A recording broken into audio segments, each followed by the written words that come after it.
बहू ने दादाजी को स्टोर रूम में बंद देखा तो उसके होश उड़ गए। जिया अपने ससुराल में नई नई दुल्हन बनकर दरवाजे के बाहर अपने पति के साथ खड़ी अंदर आने का इंतजार कर रही है। घर में चारों तरफ खुशियों का माहौल है। आज जिया भी बहुत खुश है कि उसके माता पिता उसकी पसंद के लड़के से शादी करने के लिए राजी हो गए थे। जिया और रमेश एक ही कॉलेज में साथ साथ पढ़ते थे। बड़ी मुश्किल से जिया ने अपने माता पिता को इस शादी के लिए राजी किया था। हालांकि लड़के में कोई कमी नहीं थी, बस जिया के माता पिता को एक ही चीज पसंद नहीं आती थी कि जिया का ससुराल बहुत ही छोटा है। उसके परिवार में सिर्फ सास ससुर ही है। उनका एक ही बेटा है रमेश, जबकि जिया के मायके में तो भरा पूरा परिवार है। 2 चाचा हैं, चाची हैं, एक ताऊ ताई है, 2 बुआ है, भरा पूरा परिवार है। 18 से 20 लोगों का जिया का संयुक्त परिवार है। जिया हमेशा से संयुक्त परिवार में ही रही है। जिया के पिता को लगता था कि हम अपनी बेटी के लिए भी एक ऐसा संयुक्त परिवार ढूंढेंगे जहां उसको मायके की कभी कोई कमी महसूस ना हो। उसे ऐसा ना लगे कि घर में कोई बात करने के लिए नहीं है। लेकिन जैसे तैसे माँ की समझाने पर जिया के पिताजी शादी करने के लिए तैयार हो जाते हैं। और आज जब शादी करने के बाद जिया अपनी ससुराल की दहलीज पर बहू बनकर खड़ी है तो उसकी खुशियों का तो ठिकाना ही नहीं है। उसकी सासू माँ सरला जी एक बड़ा सा थाल लाकर कहती हैं, आज तो मैं अपनी बहू की आरती उतारूंगी। आज मेरे इकलौते बेटे की शादी हुई है, मेरी बहू घर में आई है। खुशी के मारे सरला जी फूली नहीं समा रही हैं। दरवाजे पर खड़ी अपनी बहू की आरती उतारती हैं, शीशे में चेहरा देखती हैं। उसके बाद जिया का गृह प्रवेश होता है। शादी के 1-2 दिन में ही घर के सारे रिश्तेदार अपने अपने घर के लिए निकल गए। अब घर में सिर्फ जिया के सास ससुर और उसका पति ही है। जिया कहती है, रमेश सभी लोग इतनी जल्दी क्यों चले गए? शादी में तो बहुत दिनों तक रुकते हैं, फिर आपके इधर कोई क्यों नहीं रुका? मेरी अभी घर पर मम्मी से बात हुई थी। मेरे इधर तो मेरी दोनों बुआ, फूफा जी, उनके बच्चे, मौसी सभी लोग रुके हुए हैं और मेरा इंतजार कर रहे हैं। जब तक मैं पग फेरे के लिए उनसे मिलने नहीं जाऊंगी तब तक कोई भी नहीं जाएगा। लेकिन इधर तो 2 दिन में ही सभी लोग अपने अपने घर के लिए चले गए। घर बहुत खाली खाली लग रहा है। ऐसा लग ही नहीं रहा कि यह शादी का घर है। हाँ जिया, मेरे पापा भी घर में अकेले थे। दादी बाबा के इकलौते बेटे थे और मैं भी अपनी मम्मी पापा का इकलौता बेटा हूँ। अब कोई खास रिश्ते में तो थे नहीं, दूर दूर के रिश्ते के थे तो वह चले गए। मम्मी के परिवार की 2 मौसियां थी और परिवार के 2 लोग थे। वह शादी अटेंड करके अपने अपने घर के लिए निकल गए। मेरी भी कोई भाई बहन नहीं है। अब तो तुम्हें छोटे परिवार में रहने की आदत डालनी होगी। शादी के 4 दिन तो जिया के ससुराल में फिर भी निकल जाते हैं। उसके बाद वह पग फेरे के लिए अपने मायके मम्मी पापा से मिलने के लिए आ जाती है। मायके में जिया के 2 दिन कैसे निकल जाते हैं उसे तो पता भी नहीं चलता है। इतना बड़ा परिवार है, आसपास चाचा चाची के घर हैं, सभी लोग जिया के पास बैठे रहते हैं, जिया से बातें करते हैं। कभी चाचा के घर खाने पर जाना है तो कभी ताई के घर नाश्ते पर जाना है। यही सब चलता रहता है। 2 दिन बाद रमेश जिया को लेने के लिए आ गया। जिया भारी मन से अपने ससुराल आ गई। धीरे धीरे करके ससुराल के कामों को भी संभाल लिया। जिया के आने के दूसरे दिन ही सरला जी सुबह सुबह जिया के दरवाजे पर खड़े होकर चिल्लाती हुई कहती हैं, अरे जिया, तुम अभी तक नहीं उठी हो? देखो तो सुबह के 6 बज गए हैं, अभी तक सो रही हो। मुझे तो 6:30 बजे तक चाय पीने की आदत है। जल्दी से उठकर नहाकर रसोई में आ जाओ। जिया हड़बड़ा कर उठी और रमेश से बोली, क्या रमेश, इतनी सुबह सुबह घर में उठना पड़ेगा? इतनी सुबह उठकर मैं करूंगी भी क्या? अरे जिया, तुम माँ के लिए चाय बनाकर आ जाओ, उसके बाद फिर आराम से अपने कमरे में आकर जो भी तुम्हें करना है करती रहना। जिया रसोई में जाकर अपनी सासू माँ के लिए चाय बनाती है। उसके ससुर जी सुबह सुबह घूमने के लिए गए हैं और वह तो लगभग 8 बजे तक घूम कर आते हैं, तो 8 बजे ही आकर अपनी चाय पीते हैं। सरला जी रसोई में आकर जिया को देखती हैं कि उसने तो कल के ही कपड़े पहने हैं। वह फिर से चिल्लाते हुए कहती हैं, क्या जिया, मैंने तुमसे कहा था कि रसोई में नहा कर आना, बिना नहाए रसोई में आने की इजाजत नहीं है। तुमने सारी रसोई गंदी कर दी, अब मुझे पूरी सफाई करनी पड़ेगी। सासू माँ के गुस्से को देखकर जिया डर जाती है। कहती है, माँ जी, मेरे नहाने या नहाने से रसोई कैसे गंदी हो जाएगी? मैं तो सिर्फ आपकी चाय बनाने के लिए आई थी और इतनी सुबह सुबह नहाकर क्या करूंगी? आराम से नहाऊंगी। अपनी बहू के मुंह से जवाब सुनकर के सरला जी गुस्से से लाल होकर कहती हैं, बहू, यह तुम्हारा मायका नहीं है जहाँ तुम अपने हिसाब से सब कुछ करो। यह तुम्हारा ससुराल है, यहाँ तो मेरे हिसाब से चलना पड़ेगा। मैंने इस घर के कुछ नियम कानून बनाए हैं जिनको तुम्हें मानना पड़ेगा। अब तुम जाकर के नहा लो और आइंदा से ध्यान रखना कि रसोई में बिना नहाए प्रवेश मत करना। ससुराल में नई नई आई जिया अपनी सास के गुस्से को देख करके डर जाती है। कमरे में आकर रमेश से कुछ कहती, लेकिन रमेश तो अभी तक चादर तान कर सो रहा है। जिया चुपचाप से नहाने के लिए चली गई। नहाकर आई तो फिर उसने अपने लिए, ससुर जी के लिए, रमेश के लिए चाय बनाई। उसके बाद खाने की तैयारी करने लगी। खाने में जिया ने फ्रिज से आलू गोभी की सब्जी निकाल कर बना दी और साथ ही तुअर की दाल बना दी। जिस समय जिया रसोई में खाना बना रही थी उस समय जिया की सास अपने कमरे में बैठी रामायण का पाठ कर रही थी। जैसे ही उन्हें सब्जी छोंकने की खुशबू आती है वह अपने पाठ को जल्दी से पूरा करके रसोई में आकर कहती हैं, जिया क्या कर रही हो? माँ जी, मैंने सब्जी बना ली है, दाल भी चढ़ा दी है, बस रोटियां बनानी बाकी है। क्या तुमने मुझसे बिना पूछे ही सब्जियां बना ली? मुझसे पूछा भी नहीं कि क्या सब्जी बनेगी? क्या मेरी इस घर में अब इतनी भी इज्जत नहीं है कि बहू मुझसे सब्जी पूछ कर बनाए?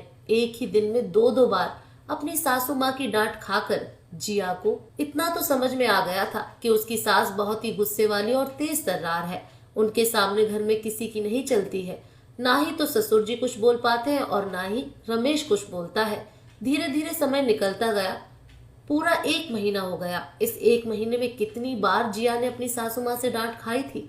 सरला जी सबका खाना हो जाने के बाद रात में एक प्लास्टिक के कटोरे में 1 कप दूध और उसमें 1 कप पानी मिलाकर 2 रोटियां डाल देती थी और छत पर ले जाती। अगर कभी जिया की नजर अपनी सासू माँ की तरफ पड़ जाती है तो सासू माँ उस दूध के कटोरे को अपनी साड़ी के पल्लू से छुपाकर सीढ़ियों पर चढ़ती हुई छत पर चली जाती। कई बार जिया का मन हुआ कि अपनी सासू माँ से पूछ ले कि आखिर वह छत पर किसके लिए खाना ले जाती है, और वह भी इतना रूखा सूखा, हो सकता है पक्षियों को डालने के लिए ले जाती है। यही सोचकर जिया ने अपने मन को समझा लिया, क्योंकि सासू माँ से पूछने की हिम्मत नहीं हुई। अगर सासू माँ से कुछ पूछूंगी तो पता नहीं वह क्या कहेंगी, वह कहीं गुस्सा न करे। एक दिन सरला जी पास में ही बांके बिहारी के मंदिर में प्रसाद चढ़ाने के लिए गई हुई थी। जिया हॉल में साफ सफाई का काम कर रही है। तभी उसे ऊपर छत से किसी के करहाने की आवाज आई। उसे ऐसे लगा जैसे छत से कोई बुला रहा हो, आवाज दे रहा हो। जिया अपने काम को छोड़कर छत पर जाने के लिए धीरे धीरे सीढ़ियां चढ़ने लगती है। जिया 3 से 4 सीढ़ियां चढ़ ही पाती है कि तब तक उसकी सास सरला जी घर आ गई।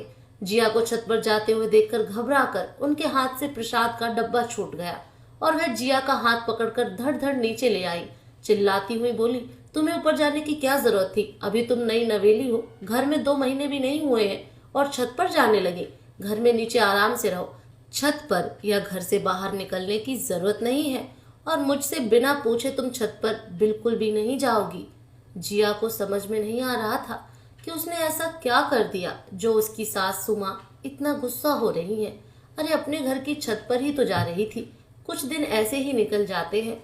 एक दिन सरला जी जिया से कहती हैं, बहू मुझे 2 दिन के लिए अपने मायके जाना है, मेरे भतीजे की शादी है, तुम आराम से नीचे ही रहना, छत पर बाहर निकलने की जरूरत नहीं है। सुनो जी, तुम जरा पास की ही दुकान से 1 पैकेट ब्रेड ले आओ, मुझे ऊपर वाले कमरे में रखना है। जिया को बिल्कुल भी समझ नहीं आया कि उसकी सासू माँ रोज रोज छत पर खाना लेकर क्यों जाती है। आखिरकार छत पर है कौन जिसके लिए वह खाना ले जाती है, और अब 2 दिन के लिए मायके जा रही है तो ब्रेड का पैकेट मंगवाया है छत पर रखने के लिए। मन ही मन जिया सोचती है, सासू माँ को जाने दो, उसके बाद मैं जरूर पता लगा कर रहूंगी कि आखिर छत पर स्टोर रूम में ऐसा क्या राज है जहाँ पर सासू माँ मुझे जाने से मना करती है। आखिर कौन है उधर। अगले ही दिन सरला जी अपने मायके के लिए निकल गई। रमेश भी अपने ऑफिस चला गया और ससुर जी अपने कमरे में लेटकर आराम कर रहे थे। मौका पाते ही जिया दबे पांव सीढ़ियां चढ़कर ऊपर छत पर पहुंच गई। छत के कोने में एक स्टोर रूम बना है। धीरे धीरे जिया कमरे के पास पहुंची तो जिया के पैरों की पायल की आवाज सुनकर कमरे के अंदर से एक आवाज आई, कौन है बाहर? जिया पहले तो उस आवाज को सुनकर डर गई। उसे चारों तरफ देखा तो कोई भी नहीं था। खिड़की से झांक कर देखा तो उस कमरे के अंदर कोई भी नजर नहीं आया। चारों तरफ घर का सामान भरा हुआ था। एक तरफ कूलर रखा हुआ था, एक तरफ टूटा हुआ पंखा और पलंग पड़ा था। घर के मटके और भी पता नहीं क्या क्या सामान था जो उस कमरे में भरा पड़ा था। उस कमरे में एक चारपाई बिछाने तक की जगह नहीं थी। जिया को लगा कि शायद कमरे में कोई नहीं है। वह वापस से जाने लगी। पीछे से कमरे से ठकठकाने की आवाज आई। जिया मुड़कर वापस कमरे की तरफ गई। धीरे से कमरे का दरवाजा खोला। जिसकी कुंडी बाहर से ही बंद थी। कमरे का नजारा देखकर जिया की आंखें फटी की फटी रह गईं। उस स्टोर रूम के एक कोने में फटी सी दरी बिछी हुई है।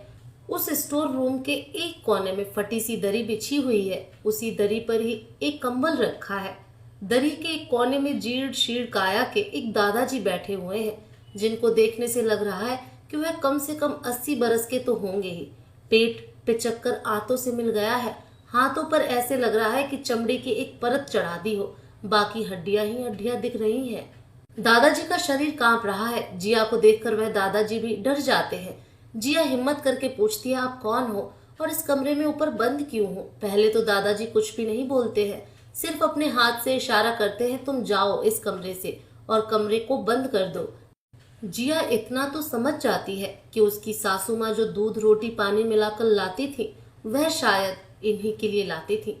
जिया कहती है, आप चिंता मत करो, मैं तो इस घर की बहू हूँ, कोई पराई नहीं हूँ। मैं अभी 2 महीने पहले ही इस घर में ब्याह कर आई हूँ। मैं इस घर के बेटे रमेश की पत्नी हूँ।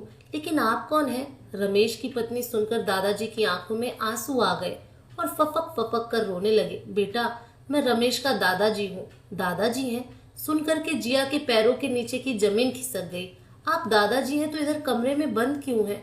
आप हम सबके साथ नीचे क्यों नहीं रहते हैं? बेटा, मेरी बहू को पसंद नहीं है कि मैं नीचे रहूं।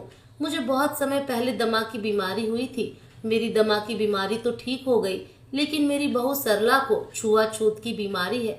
उसने मुझे ऊपर छत पर स्टोर रूम दे दिया कि तुम अब इधर ही रहोगे। तुम्हें दमा की बीमारी है, नीचे खांस खांस कर बीमारियां फैलाओगे और हम सबको भी बीमार कर दोगे। बहू ने मुझे स्टोर रूम में डाल दिया। मेरा खाना भी ऊपर छत पर दे जाती है। मैं तो पूरे 6 महीने से नीचे नहीं गया हूँ। बहू भरपेट खाना भी नहीं देती है। मैंने अपने बहू से कितनी बार हाथ पैर जोड़े हैं कि बहू मुझे नीचे ले चल, मेरा तो इधर इस छोटे से कमरे में दम घुटता है। लेकिन बहू सुनती ही नहीं है। अगर ज्यादा कुछ कहूँ तो मुझे थप्पड़ भी मारती है। अपनी सास के ऐसे कारनामे सुनकर जिया की आंखों में आंसू आ गए कि उसकी सास अपने बूढ़े ससुर के साथ ऐसा भी कर सकती है। और दादाजी, पापा जी और रमेश माँ से कुछ नहीं कहते हैं। बहू, उन दोनों की तो कुछ चलती ही नहीं है। दोनों को तुम्हारी सास ने अच्छे से डांट कर रखा है कि अगर कोई भी उनसे जाकर मिलेगा तो मुझसे बुरा कोई नहीं होगा। एक बार मेरा बेटा मुझसे मिलने आया था तो तुम्हारी सास ने घर में बहुत कलह किया था, और तो और अपने मायके चली गई थी। इसीलिए सरला के डर से कोई मुझसे मिलने भी नहीं आता है। मैं तो भगवान से कितनी बार विनती कर चुका हूँ कि मुझे अब इस दुनिया से उठा ले, मुझे नहीं जीना, अब मुझसे ऐसी जिंदगी नहीं जी जाती। लेकिन क्या करे, भगवान है कि सुनते ही नहीं है। संयुक्त परिवार में रहने वाली जिया को दादाजी की यह हालत झकझोर कर रख देती है। वह मन ही मन सोच लेती है कि वह दादाजी को नीचे सबके साथ रहने के लिए कुछ ना कुछ ऐसा करेगी जिससे सब मान जाए, और साथ ही साथ अपनी सास को भी सबक सिखाकर रहेगी जो उन्होंने इतने दिनों से दादाजी के साथ किया है। जाते जाते जिया दादाजी से एक सवाल और पूछती है, मेरी शादी के समय इतने सारे मेहमान आए थे तो आपने उनमें से किसी से कुछ भी नहीं कहा कि आपकी बहू आपके साथ इस तरह से व्यवहार करती है? बेटा, शादी के समय तो तुम्हारी सास ने मुझे सरकारी अस्पताल में 4 दिनों के लिए भर्ती करा दिया था और घर में सबको यह बोल दिया था कि उनको सांस लेने में बहुत दिक्कत हो रही थी, इसलिए डॉक्टर ने भर्ती किया है। जिया नीचे से अपने दादाजी के लिए कुछ अच्छा सा खाने के लिए लाई, अपने हाथों से उनको खाना खिलाया। दादाजी के हाथ अपने आप ही जिया के सर पर आशीर्वाद देने के लिए बढ़ गए। खुश रहो बेटा, खूब तरक्की करो। जब तक सरला जी घर पर नहीं आई तब तक जिया ने अपने दादाजी की खूब सेवा की और उनको भरपेट खाना खिलाया। 2 दिन बाद सरला जी अपने मायके से आ गई। शादी की भागदौड़ की वजह से सरला जी की तबीयत खराब हो गई। उन्हें सर्दी जुकाम हो गया। घर पर बहू से कहा कि काढ़ा बना दो। काढ़ा पीने के बाद तो उनकी खांसी एकदम से सूख गई और ऐसी खांसी आती कि वह खांस खांस कर दूहर हो जाती। अपनी सासू माँ की ऐसी खांसी देख करके जिया शाम के समय अपनी सासू माँ के कमरे में गई और उनको उसी प्लास्टिक के कटोरे में 1 कप दूध, 2 रोटियां और उसी में 1 कप पानी डालकर ले गई। पास में ही ससुर जी भी बैठे थे। जिया जब अपनी सास के पास दूध रोटी लेकर के गई और सरला जी ने देखा कि बहू तो उसी कटोरे में दूध रोटी लेकर आई है जिस कटोरे में वह अपने ससुर को खाना देती है। सरला जी अपनी बहू पर चिल्लाती हुई कहती हैं, जिया, तुम्हारी हिम्मत कैसे हुई इस प्लास्टिक के कटोरे में मुझे दूध रोटी देने की? क्या समझ रखा है मुझे? क्या मैं इंसान नहीं, कोई पालतू जानवर हूँ जो पानी दूध मिलाकर रोटी दे रही हो? जिया विनम्रता से कहती है, अरे माँ जी, आपकी तबीयत ठीक नहीं थी, आप इतना खांस रही थी। अगर घर के बर्तनों में आपको खाना दूंगी तो हम सबको भी बीमारियां लग जाएंगी। दरअसल इन 3 महीनों में अपनी सासू माँ की छुआछूत की बीमारी से जिया भी परेशान हो गई थी। इसीलिए अब उसने सासू माँ की तरकीब से ही उन्हें सबक सिखाने की सोची। अच्छा, मुझे क्या हुआ है? जरा सी खांसी हुई है, उसमें ही तुम सब बीमार हो जाओगे? हाँ माँ जी, आपके खांसने से पूरे घर में वायरस फैल रहे हैं। मैं तो कहती हूँ आप ऊपर के कमरे में शिफ्ट हो जाइए, नीचे सबको बीमार ना कर दे।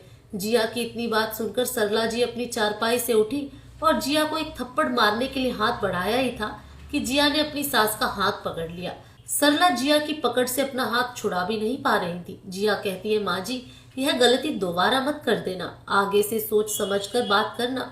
मेरे ऊपर हाथ उठाने की कोशिश तो बिल्कुल भी मत करना, वरना यह आपके लिए अच्छा नहीं होगा।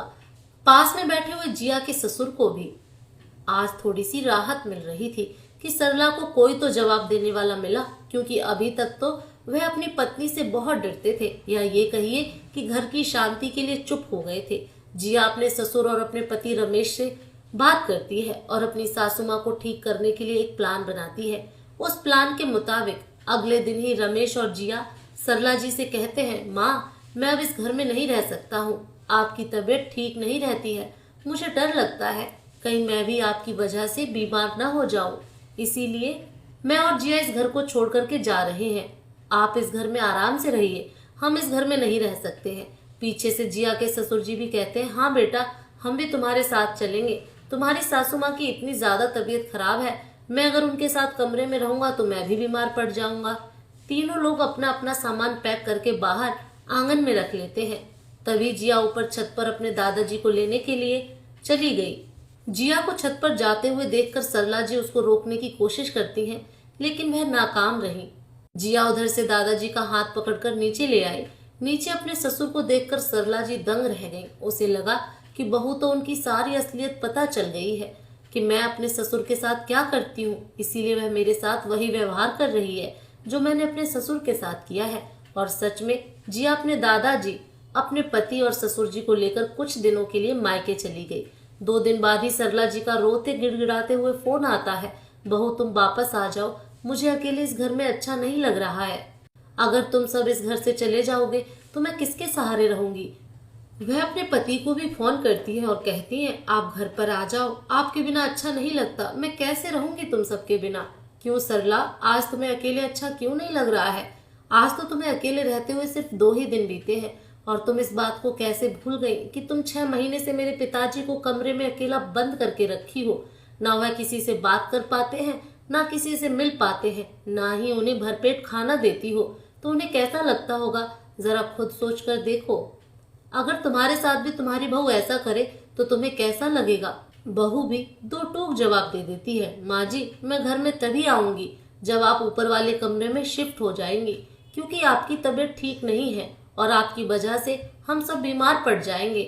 ऊपर अकेले कमरे में रहने की बात से ही सरला जी डर जाती हैं। उन्हें अपनी गलती का एहसास हो गया है कि उन्होंने अपने ससुर जी के साथ बहुत गलत व्यवहार किया है। तबीयत ठीक होते ही भागी भागी बहू के मायके पहुंच गई। सबसे पहले वह अपने ससुर जी के पैरों में गिरकर माफी मांगती हैं। मुझे माफ कर दो पिताजी, मुझसे बहुत बड़ी गलती हो गई है। मैंने जो आपके साथ व्यवहार किया है वह माफी के लायक तो नहीं है, लेकिन अब मैं आगे से ऐसी कोई गलती नहीं करूंगी।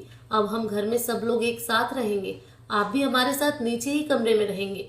हम अब आपको ऊपर नहीं रखेंगे, बस आप लोग हमारे साथ चलो। जिया भी यही चाहती थी कि उसकी सासू माँ दादाजी से अपनी गलती की माफी मांगे।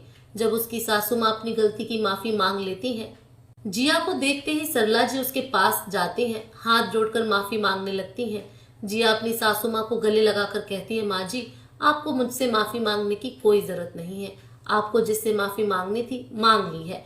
मैं तो कभी अपने परिवार से अलग रहना ही नहीं चाहती थी, क्योंकि मैं तो हमेशा से संयुक्त परिवार में रही हूँ और मेरे ससुराल में तो वैसे भी गिने चुने 5 लोग हैं। उसमें भी आपने दादाजी को ऊपर कमरे में इतने महीनों से बंद किया है, यही मुझे अच्छा नहीं लगा था। अब जब आपने अपनी गलती को स्वीकार कर लिया है तो फिर हम सब घर चलने के लिए तैयार हैं। अब जिया के दादाजी अपनी बैठक में आराम से रहने लगे हैं। जिया सुबह सुबह गरम गरम चाय नाश्ता अपने दादाजी को बैठक में पहुंचा देती है। कमरे में ही उनके लिए एक टीवी लगा दिया जिससे वह देश दुनिया की खबरें सुनते रहते हैं। 4 लोगों को आते जाते देखते हैं। कुछ दिनों में जिया की सेवा से वह पूरी तरह से स्वस्थ हो गए और अपनी पोता बहू को भर भर कर आशीर्वाद देते हैं कि बेटा तू हमेशा खुश रहे। तो दोस्तों यह बात सच है कि घर में अगर बड़े बुजुर्ग बीमार होते हैं तो इसका मतलब यह नहीं है कि हम उन्हें अलग कमरे में डाल दें, उनसे बात ना करें, उनका खाना अलग कर दें। अरे बीमारी में तो उन्हें हमारी और भी ज्यादा जरूरत होती है। उन्हें हमारे साथ की जरूरत होती है, हमसे बात करने की जरूरत होती है। अकेलेपन में तो आदमी वैसे भी आधे से ज्यादा बीमार हो जाता है। अपने बुजुर्गों का ख्याल रखिए, उनके साथ थोड़ा सा समय निकालकर बातें करिए। देखिए उनको भी बहुत अच्छा लगेगा और आपको भी उनके साथ बैठकर कुछ ना कुछ सीख जरूर मिलेगी। लिखने और बोलने में कोई त्रुटि हुई हो तो उसके लिए क्षमा प्रार्थी हूँ। आपको यह कहानी कैसी लगी हमें कमेंट करके जरूर बताएं और ऐसी ही कहानियां सुनने के लिए हमारे चैनल को सब्सक्राइब जरूर करें। Thank you.